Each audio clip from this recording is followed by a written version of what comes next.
ભાવનગર શહેરમાં પોલીસ તંત્ર દ્વારા અસામાજિક તત્વોના મકાનો ઉપર મહાનગરપાલિકાના સથવારે બુલડોઝર સરકારના નીતિ નિયમ મુજબ ફેરવવામાં આવ્યું છે।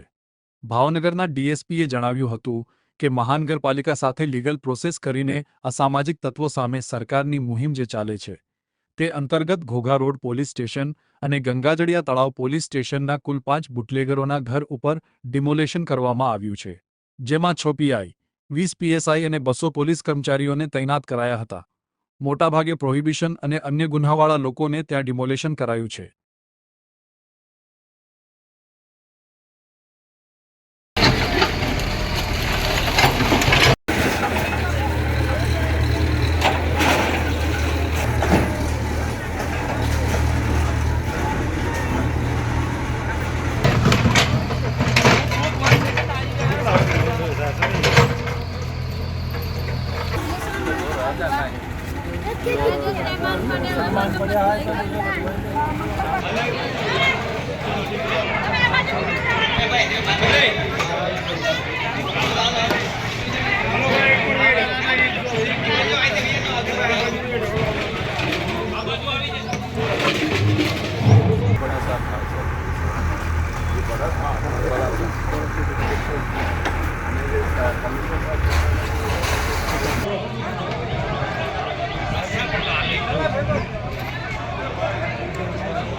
જે છે પોલીસ ખાતાએ બીએમસી જે છે એના સાથે સંકલન કરીને બધી લીગલ પ્રોસેસ ફોલો કરીને પછી જે છે જે અસામાજિક તત્વો વિરુદ્ધ જે અત્યારે સરકારનો એક મુહિમ છે એના જ ભાગરૂપે અમારા ઘોઘા રોડ પોલીસ સ્ટેશન વિસ્તાર અને ગંગાજળિયા પોલીસ સ્ટેશન વિસ્તારમાં 5 ઇસમોના જે એવા અસામાજિક તત્વોના જે છે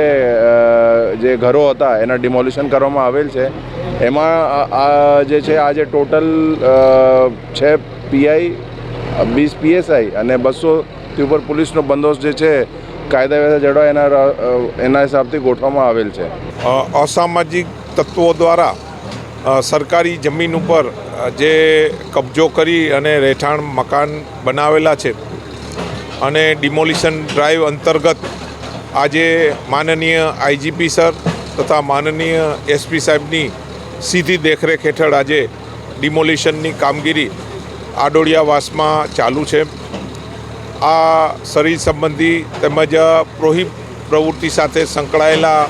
ઇસમોના જે રહેણાંક મકાન જે છે તેને ડિમોલિશન કરવા માટે કોર્પોરેશનનો જંગી સ્ટાફ, તેની સાથેની મશીનરી અને પોલીસ જે છે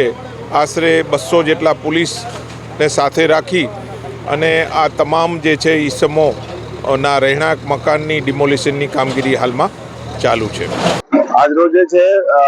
પોલીસ ખાતાએ બીએમસી જે છે એના સાથે સંકલન કરીને બધી લીગલ પ્રોસેસ ફોલો કરીને પછી જે છે જે અસામાજિક તત્વો વિરુદ્ધ જે અત્યારે સરકારનો એક મુહિમ છે એના જ ભાગરૂપે અમારા ઘોઘા રોડ પોલીસ સ્ટેશન વિસ્તાર અને ગંગાજળિયા પોલીસ સ્ટેશન વિસ્તારમાં 5 ઇસમોના જે એવા અસામાજિક તત્વોના જે છે જે ઘરો હતા એના ડિમોલિશન કરવામાં આવેલ છે. એમાં આ જે છે આજે ટોટલ 6 પીઆઈ,